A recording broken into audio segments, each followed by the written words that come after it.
Welcome back, and now we're going to go to our feature of the night. Over the weekend, a second video emerged online showing the abuse of an elderly Muslim man on a London bus. Reporter Yasmin Khatun has been taking a look at recent anti-Islamic hate attacks and what's going to be done about them. After the release of two horrific videos online showing the abuse of an elderly Muslim man and a pregnant Muslim woman, the torrent of abuse documented by Islamophobia watchdogs has come to life. We've seen video footage of isolated attacks before, but these incidents were in front of large crowds and in full view of the driver.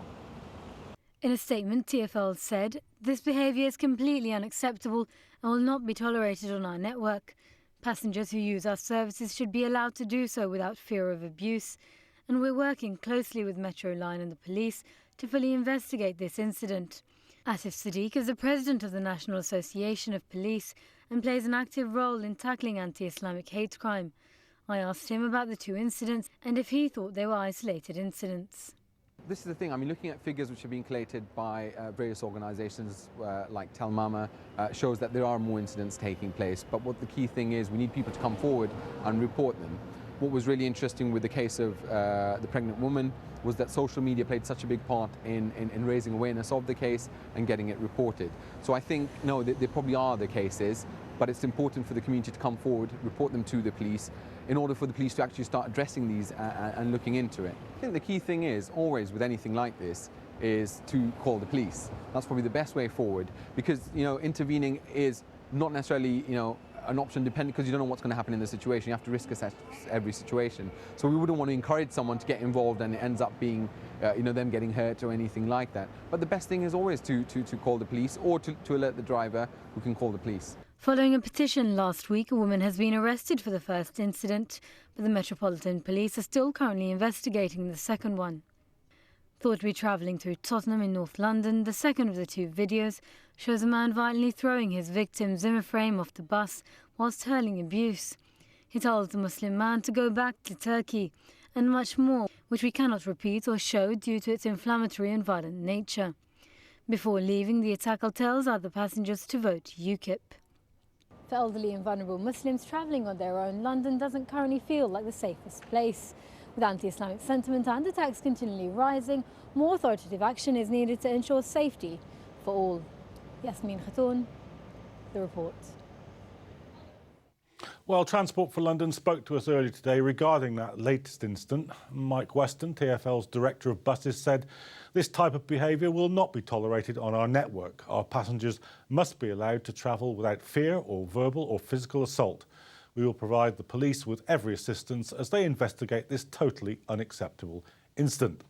OK, so joining me to discuss all this is London Assembly member Murad Qureshi, and on the line we've got Arzu, Merali, Head of Research at the Islamic Human Rights Commission.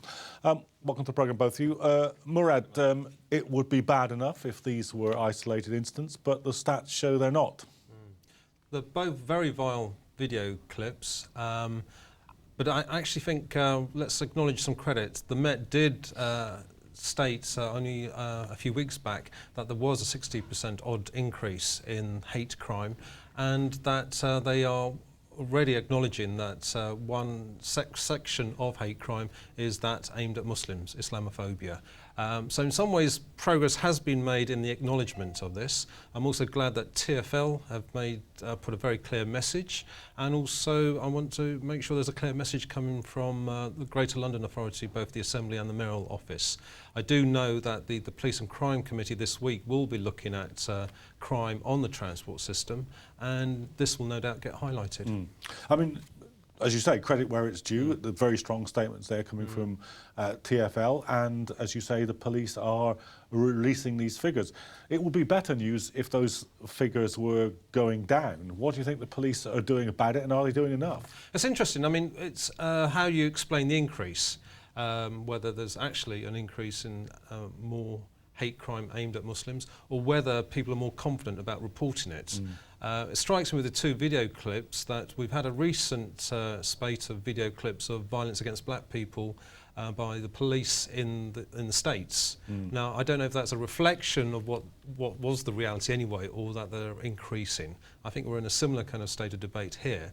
But nonetheless, I think the authorities are taking it on board, and TfL have, as well as the Met. And I think there is joint collaboration to be done there.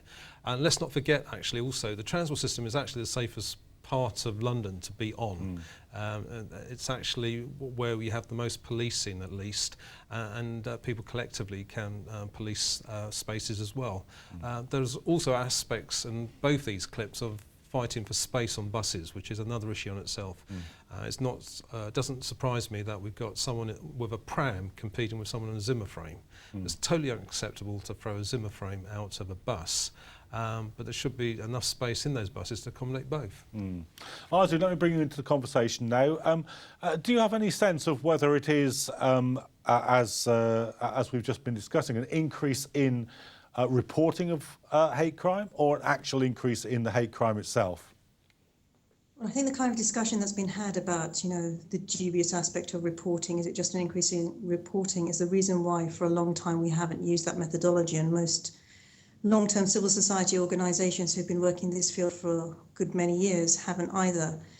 It is very much up to the vagaries of, you know, do people feel motivated to report? And I can say for a fact from not just our research, but from so many others, that not just Muslims, but most minority groups really feel disinclined to report to the police. They fear either further discrimination by the police, or they just don't feel anything's going to be done.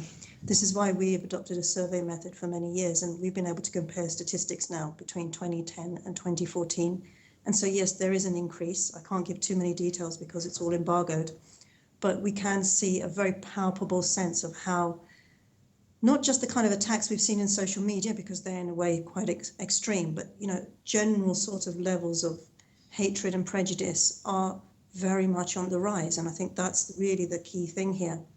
The attacks we've seen are sort of portrayed as, you know, the isolated acts or the extreme acts of some random individuals. Really, this is not about what individuals do. Most of the time they're provoked by the environment that they're in, and the environment that we're in right now is desperately anti-Muslim. It's going towards racisms of all sorts and shades. And we really need to be looking at this problem much more holistically. Yeah, Murad, when we're talking about reporting it, Arzu said, you know, there's a reluctance sometimes by ethnic minorities to go to the police. I think that's understandable. Would this problem be better dealt with in many cases if conductors hadn't been withdrawn from so many buses, if they weren't withdrawing the staff from tube station offices? I mean, that traditionally is the way in which, you know, communities have kept kind of order, and without resorting to the full-scale business of going to the police. No, indeed, John, you make a very valid point. The bus service has seen, in my lifetime, we've lost bus conductors, and on the tubes we're losing people at the barriers, places where people would go as the first port of call to kind of sort things out and stop it escalating, as they clearly have done on both cases. The unfortunate context now is actually we're getting the police service that's going to be substantially cut, up to about 8,000, and I think that will also affect the police responses to those crimes that are reported, like the hate crimes that we've seen. Arzu, when we talk about the general context here, I mean, on today's news, we've reported it, no doubt other news programmes will be reporting as well. David Cameron's new move against extremism, saying that parents can take away the passports of 16 to 17-year-olds. Is your point that that kind of message coming from the top of society, when it hits the other end, it hits the street level, it results in this kind of thing that we're seeing on the videos? Ultimately, I think that's really, sadly, the main point here. We kind of live in a myth that we live in a post-racial society. I often hear people saying that, well, you know, the issue of racism has been solved, and, you know, Islamophobia isn't even related to that.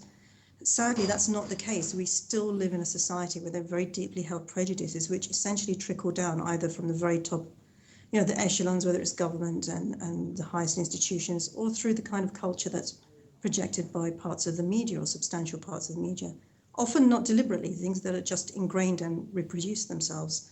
And so these are the things where there has to be very serious introspection by those institutions. Oftentimes people will say, well, you're just being paranoid, you're being a left-wing Marxist, et cetera, et cetera, et cetera. No, you know, we have been in a situation in this country where issues around sexuality, issues around Anti-Semitism to a certain extent, and also other forms of racism, including biological racisms, have been understood to be affected in the same way, and measures have been taken to varying degrees of success. And I think some of those are being rolled back now.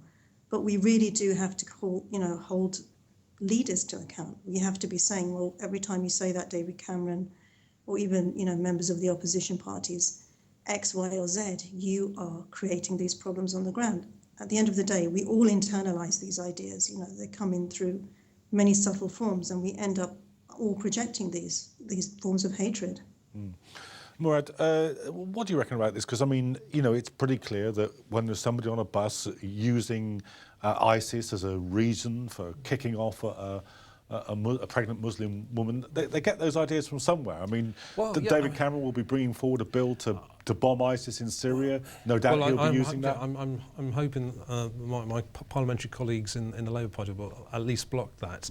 But yes, I think the diatribe I heard on the first instance sounded straight off the pages of the Daily Mail, quite honestly. And we shouldn't forget what role they had in encouraging fascism in this country in the 20s and 30s. So in some ways, I can see where they may be picking this up from. I can't hold the Prime Minister of the day to account, but I can certainly hold the Mayor of London to account. And it certainly is my intention to raise that issue.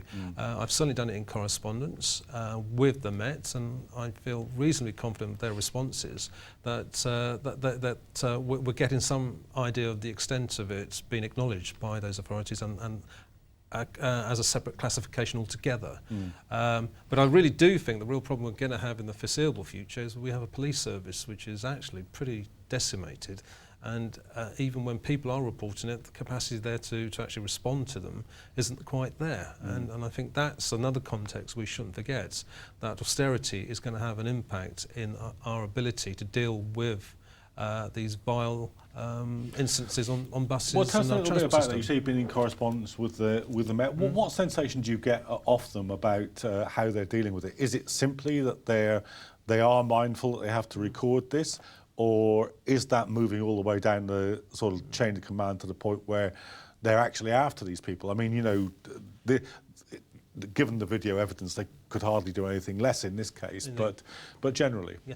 I mean, it's not just acknowledging the figures. I mean, it was they who gave us the figures, certainly to me in correspondence, that we've seen a 60-odd% increase in such incidences of hate crime. But they have also internally trained a lot of their manpower to actually recognise this and acknowledge this and respond. And I think that thought clearly has been put into a response to these issues, even before I came along and started asking questions, which gives me some sense of reassurance. The reassurance I want to get from government, quite honestly, is that we've got a police service that can actually respond to these instances, and I think communities of all sorts should be able to get together. Arzu, do you have the sense that there is some kind of sort of shift in attitude amongst the Met? I'm afraid I'm not entirely agreeing with Murad here, although I do see that there have been changes, and it's not to detract from those changes. But ultimately, the police are working within a political culture that is simply not really pushing for that kind of recognition and acknowledgement of anti-Muslim racism. We're still struggling nearly 20 years later after the Macpherson report to have things like the issue of perception and believing people who are victims of racist attacks, whatever type of racist motivation it is, really being understood and implemented. And if we're that far down the road from then, it doesn't leave a lot of hope when you've actually got an aggressively anti-Muslim climate not really helping. You're right, Murad, there is an issue about the decimation of police service and in terms of actually having physical manpower to deal with issues. But there has to be proper training. And I know we've heard in the last couple of days there's going to be some sort of training, etc. But this is a huge undertaking, and I can't see how really it's going to change that quickly. I don't see a kind of push towards that desire to change the culture. And that's really what is needed.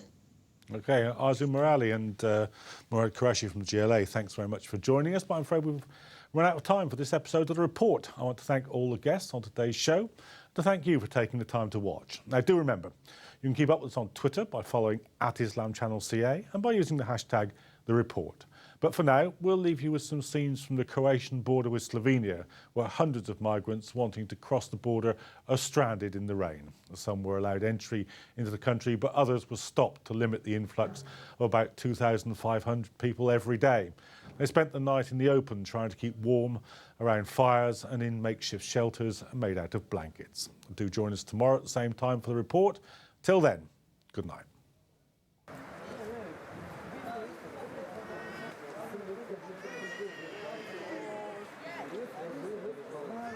Just one thing, please open the door because we are dying here. If you have a heart, open the door. The kids want to die in the here, please.